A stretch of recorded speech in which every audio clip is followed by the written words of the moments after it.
My self doctor Rekha Bhadauria, assistant professor, government PG college Jhalawar.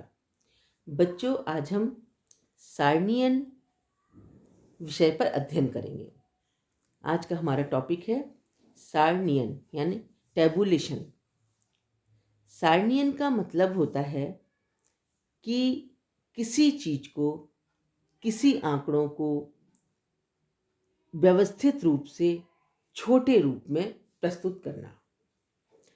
जैसे जब हम कोई सामाजिक शोध का कार्य करते हैं तो हम उस विषय से संबंधित बहुत सारे तथ्यों को संकलित करते हैं, और संकलित करके ही छोड़ देना सामाजिक शोध का कार्य नहीं है।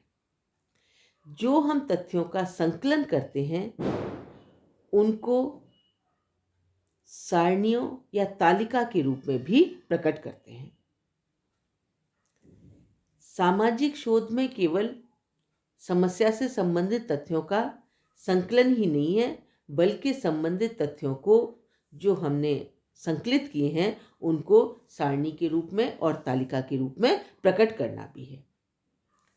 अतः हम देखते हैं कि सारणियन एक विधि है जिसमें सामाजिक शोध के अंतर्गत जो तथ्य संकलित किए हैं उनको व्यवस्थित करके, बोधगम्य बनाकर और संक्षिप्त रूप में, बहुत जो फैले हुए हैं उनका एक संक्षिप्त रूप बनाया जाता है, जिसमें एक ही शीर्षक से संबंधित सूचनाओं को एक साथ प्रदर्शित किया जाता है।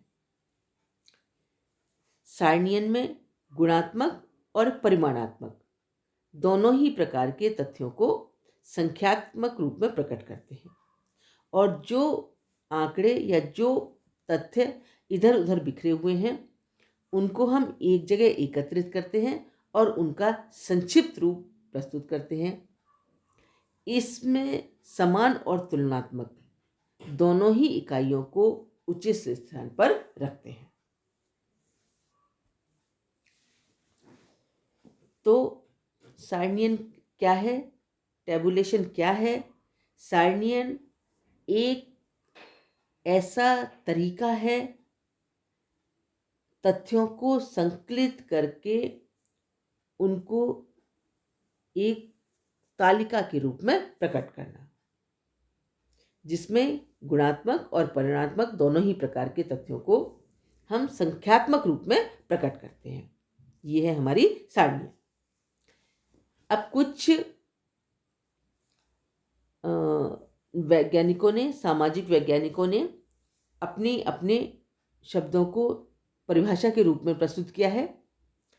जैसे घोष और चौधरी ने लिखा है कि सारणियन गणात्मक तथ्यों के प्रदर्शन की एक ऐसी वैज्ञानिक प्रक्रिया है जिसके अंतर्गत कॉलम बनाए जाते हैं और कतारों में तथ्यों को प्रस्तुत किया जाता है।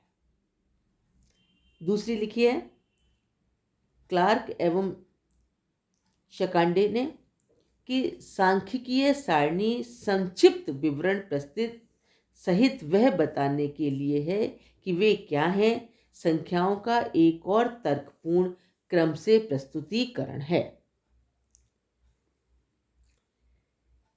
डॉक्टर एलहेंस ने विस्तृत अर्थ में तथ्यों को स्तंभों में क्रमबद्ध रूप में व्यवस्थित करने को सारणियन कहते हैं। कि वो जो भी आंकड़े हैं उनको हम क्या करते हैं, स्तंभों के रूप में, मतलब ऊपर से नीचे लाइनों के रूप में, और क्रमबद्ध छोटे से बड़े के रूप में या बड़े से छोटे के रूप में क्या करते हैं, व्यवस्थित करते हैं, जो सारणी कहलाती है। अब है सारणियन के उद्देश्य। कि सबसे पहला है सूचनाओं को बोधगम्य बनाना। मतलब बोधगम्य बनाना सारणी का एक उद्देश्य जो हमने किसी सामाजिक शोध के अंतर्गत सूचनाएं संकलित की हैं उन सूचनाओं को समझने योग्य रूप में प्रस्तुत करना। क्या है, बोधगम्य। जैसे कोई भी व्यक्ति अगर उन सूचनाओं को देखता है तो अपने आप समझ ले, उससे उसको जो सामाजिक शोध है वो क्या कहना चाहता है, उसने किस तरह की सूचनाएं संकलित की हैं, है ना, उनका बोध उसको स्वयं ही हो जाए उस सारणी को देखते ही। तो सारणी का जो एक मुख्य उद्देश्य है वो क्या है, जो हमने सूचनाएं संकलित की हैं अपने शोध कार्य के दौरान, है ना, जो हमने तथ्य संकलित किए हैं, जो हमने सूचनाएं इकट्ठी की हैं, उन सूचनाओं को समझने योग्य बनाना। दूसरा है तथ्यों का स्पष्टीकरण। मतलब अनुसंधान कार्य में जो भी सूचनाएं, जो भी सामग्री संकलित की गई है, उनकी विशेषताओं को स्पष्ट करने के लिए भी सारणी के रूप में उन्हें प्रकट किया जाता है कि जो भी तथ्य हमने संकलित किए हैं उनको स्पष्ट कैसे करें। तो अनुसंधान कार्य में जो भी सूचनाएं संकलित की गई हैं, उन सूचनाओं को, उन सामग्री को, उन तथ्य संकलित जो किए गए हैं उनको स्पष्ट करने के लिए भी हम सारणियों के रूप में उन्हें प्रकट करते हैं, जिससे जो हमने तथ्य संकलित किए हैं, जो सूचनाएं हमने एकत्रित की हैं, वो कैसी हो जाए, स्पष्ट हो जाए कि हमने वो किस उद्देश्य से उनको इकट्ठा किया है। तीसरी है तुलना में सुविधा।